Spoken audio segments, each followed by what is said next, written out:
Welcome to SAT TV News. I am Shana Esprit and I am your presenter for today. In our top stories, police investigate death in Layou. Manual recount of votes not possible, says Venezuela's Chief Justice. Many casualties in Texas Waco fertilizer plant. And in sports, Dominica national volleyball team begin training for the World Cup qualifier. Details of these will follow.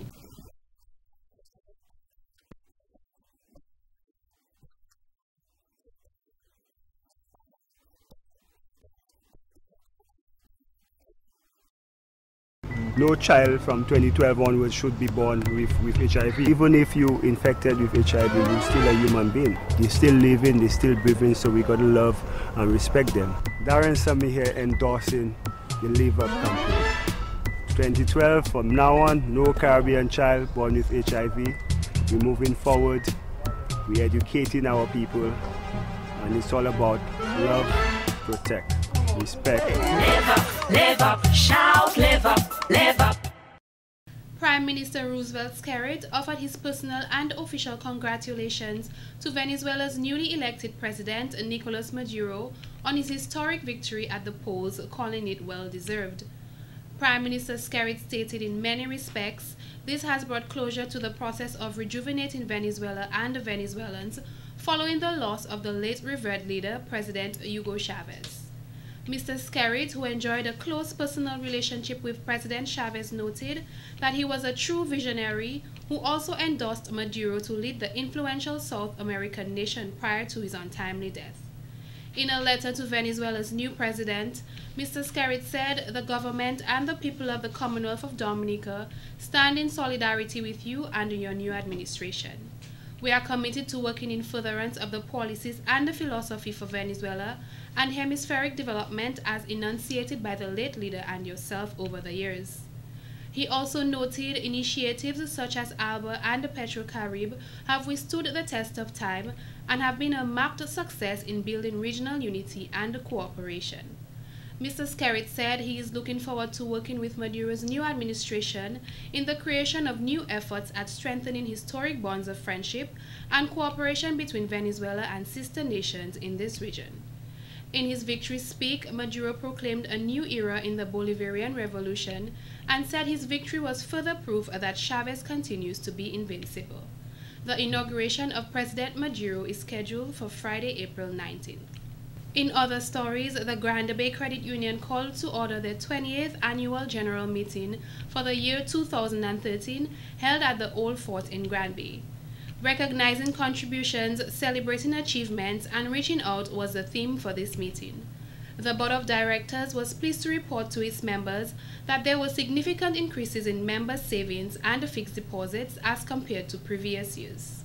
They were pleased that the credit union gained a 3.2% increase in regular savings in 2012 as opposed to 2011, even in these strenuous economic times. As the years go by, it has become more challenging than ever to manage our society, and every other financial institution will echo the same as I'm doing here today. This is due to the perpetual changes which prevails in the global economy, which in fact affects both large and small economies like ours. I do not need to tell you all of it, because if you're observant enough and you follow the news and if you read the papers, you will know what I'm speaking about. Mr. Daru was pleased to announce to his clients that despite the challenges, the credit union was able to manage their finances in the most prudent ways possible. He urged members to continue to transact business with the society. Whatever happens at the society affects you because it is your money. Urge you to continue to be thrift, continue to do business with us. And I'm sure that I can say here this morning proudly that you are very satisfied with the services and the business that you are, the outcome of your business that you are doing with the Grand Bay Cooperative Credit Union. Currently, the society holds a membership of 2,941, with an increase in deposits from $1,821,869 in 2011 to $1,909,102 2012, which grew to 4.78% for the same time period. However, assets dropped from $14,431,614 in 2012 compared to $14,549,714 in 2011. Guest Speaker Attorney at Law Anthony Commodore delivered the feature address at the meeting. He urged the people in Granby to invest in their credit union. As citizens or residents of Granby, it is our duty to take care of our credit union. It is our duty to improve our credit union. It is our duty, those of us who have left and gone out, whether it is outside of Dominica or outside of Granby, to make an effort to assist in improving our community. The management and staff of the Society, Board of Directors, Credit Committee and other subcommittees will continue to be devoted to their duties and are committed to serving their clients. In other stories, the community of Layu was struck with grief on the night of Wednesday, April 17th, when the news of a possible murder was circulated. Reports are that 50-year-old bus driver Mr. Ferdy John Blaise, a well-known individual, was found lying in a pool of blood at his home in Layu at about 11:30 p.m. He was pronounced dead on the scene, and reports are that he had injuries to his head and neck. Sister of the deceased, Miss Maria Gist, who lives in Cassibro, stated she still cannot believe her brother was killed in a cold blood, especially as he was not a troublemaker. Everybody said the same thing, that he didn't deserve that. It just wasn't fair for a person to take his life just like that, and for no apparent reason. Ms. Gist said her brother had one girlfriend and 3 to 4 children in Antigua and 2 in Dominica. Yeah, I understood that he was knocked out on entering his house. He was knocked out, so it looked like the person was already there waiting. And he screamed when he got the lash. And one of the neighbors said that she heard him scream.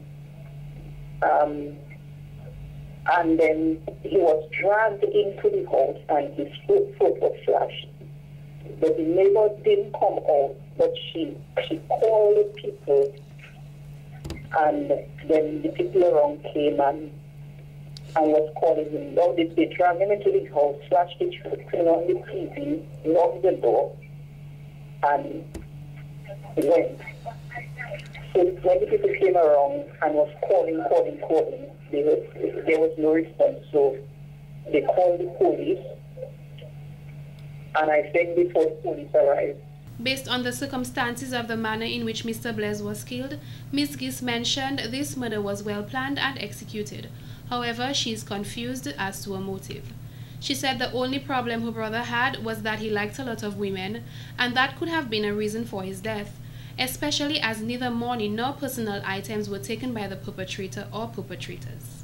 We will always remember him. We will grieve for him, because he was a nice brother. He was very close to me. I mean, I lived in Cassibro and he visited me often, and we were real close. So it's going to affect me for a while. Ms. Gist added Mr. Blaise has 3 brothers and 3 sisters. She noted justice needs to be served and that her brother's killer will be prosecuted to the fullest extent of the law. The body of Mr. Blaise was transported to the morgue for further investigation. He would have celebrated his 51st birthday in September. The police are asking anyone with information on this latest incident to call 1-800-TIPS or 1-800-HINT. In more stories, Dominicans are advised by the meteorological services to be aware of a trough system that will continue to affect Dominica for the next few days. Residents in areas of La Plaine, which are prone to land and mudslides, are asked to be extremely cautious. Mr. Marshall Alexander, weather forecaster, explained that the trough system is a narrow space of a low barometric pressure, which may result in very rainy and windy weather that will linger over the island for a while. A trough system is a system of low pressure, and it is responsible for, it acts like a vacuum by causing the rise of moisture All right, when you have the rise of moisture, you have condensation taking place, and then you have the formation of clouds. So that is what we're experiencing right now. It's an upper level trough, which is located just east of the island chain, and it's causing a lot of cloudiness and showers across that area. Okay, would you say this is something for residents to actually be a bit worried about? Well, basically that a trough system would produce a lot of showers, and that is something normally associated with a trough, you know. But when there's a lot of rainfall, based on our situation in Dominica, you know, we are prone to landslides, flooding, falling rocks, so it should be something to be concerned about. Mr. Alexander went into further details as to what each diagram represents. Okay, we are looking at radar imagery of rainfall associated with that trough system. And as you can see, Dominica is located right here. And to get a closer view, we have Dominica right here. So looking at an animation of that system, you can see that the rainfall, most of the rainfall is lingering mostly on the east coast, from the northeast through the east to the southeast coast of the island. Right? So basically, what would you say that this diagram tells us? Well, this diagram, this is a radar imagery. It shows rainfall. Right? So based on the colors, that will tell you the intensity of the rainfall.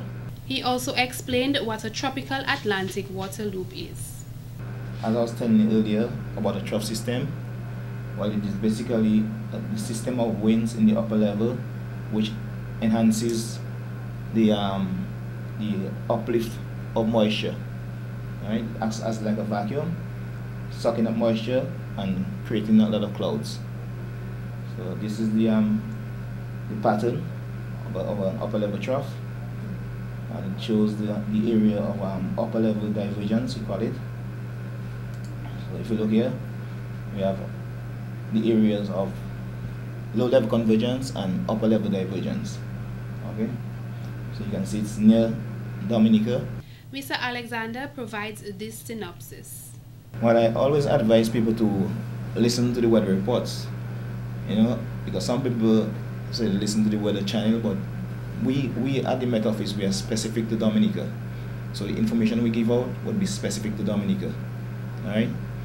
But we also put out advisories on our website and in the weather report, advising persons to pay attention or to exercise caution based on where you live, in terms of being living in landslide prone areas or areas that are prone to flooding or rockfall. In more news, measures are being taken for unemployed individuals to be involved in activities that will allow them to be self-dependent and better prepared as working-class citizens. A culinary arts skills program intended to teach persons how to develop their cooking abilities is currently being held at the Canefield Urban Council. The program is being hosted by the Adult Education Division and facilitated by caterer nurse Justina James. The course, which began on Wednesday, April 10th, will continue for 8 weeks and cost $30 for registration and $30 for the classes. Classes will be held every Wednesday from 4:30 to 7 p.m. at the Canefield Urban Council building. Mr. Tassius Paquette, Adult Education Officer for the West, said there are other plans for the participants of the program. We're going to have an additional session on that's the 9th week, that should be on the 5th of June, on entrepreneurial skills, and maybe try to get other resource persons to do sessions which may relate to small business development. So the people who did the course and have acquired this new skill can use it to develop themselves further.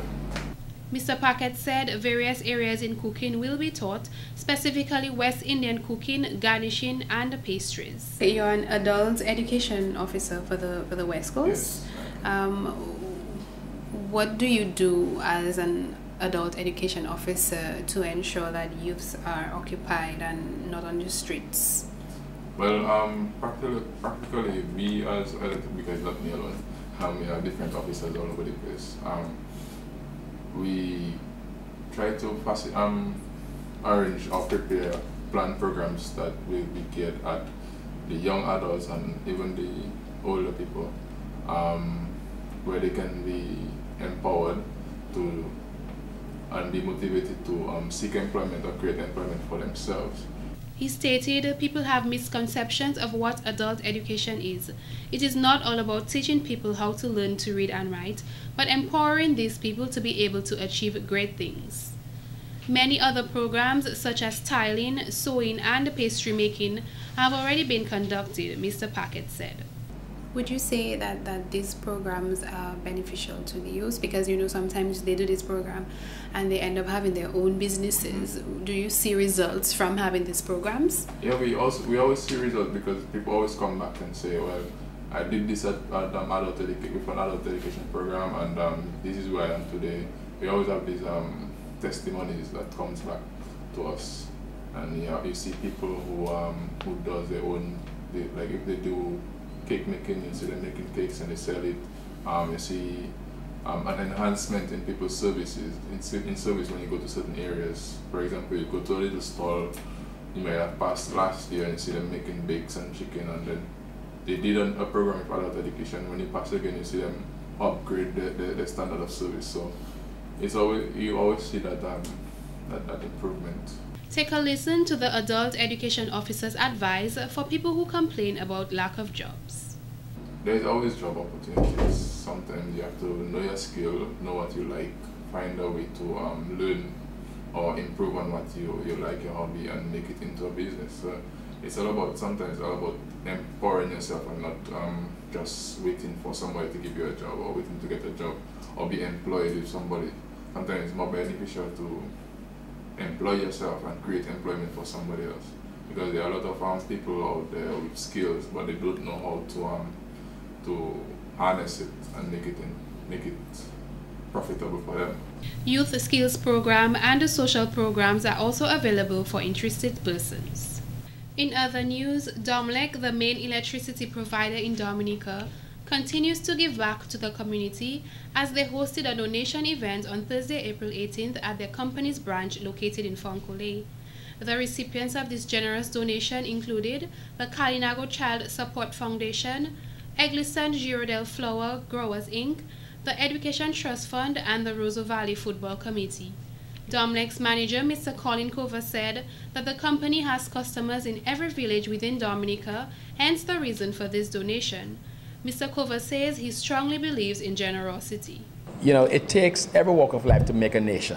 And so, we try to be very broad-based in our donations because we just don't want to focus on one area and other persons who are still our customers are not getting. So we try to be as broad-based. And I think the ladies from the Girodel era certainly showed how far we try to cast this. He added, although certain individuals speak negatively about the company, they will continue to execute good deeds.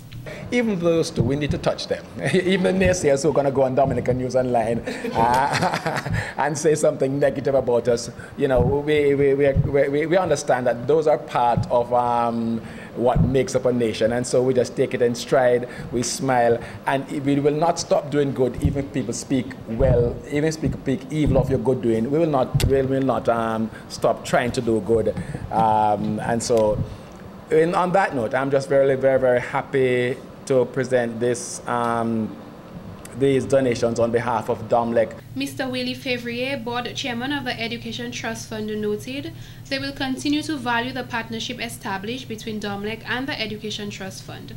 Mr. Fevrier added their relationship and partnership goes beyond the 6 years and the contribution has grown over the years.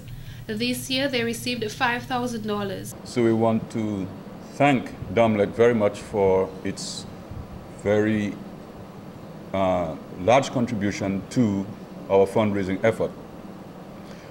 As Mr. Cover mentioned, this is all part of nation building, and the children of Dominica must be very much a part of the developmental process. The Girodel and Egliston Flowers Growers Inc. requested assistance from Domlec for a permanent venue to host their flower show.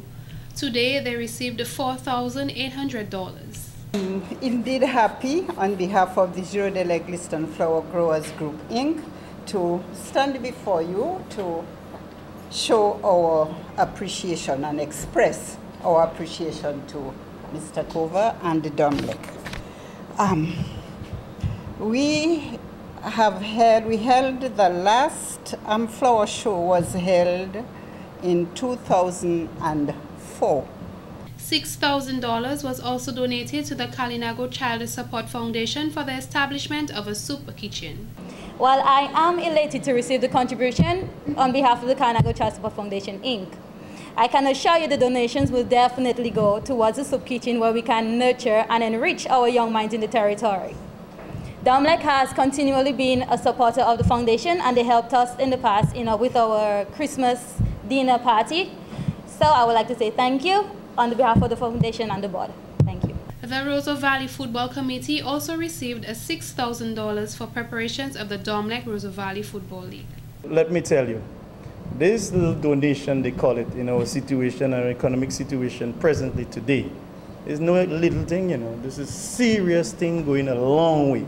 Because for the footballers in Trafalgar and environs and those who have been engaged over the 12 years that we've been doing the football in the Roseau Valley area, you should hear it from them. Maybe it's a rather, I believe maybe one next time, which will be here next year hopefully, that we might invite some of our young people who have benefited from playing football, because the Roseau Valley Football League has enabled quite a number of young persons to to move from different stages from the academy up to now we have one or two players who are actually on the national team for trials. This has been the local segment of the news. Coming up next, regional highlights.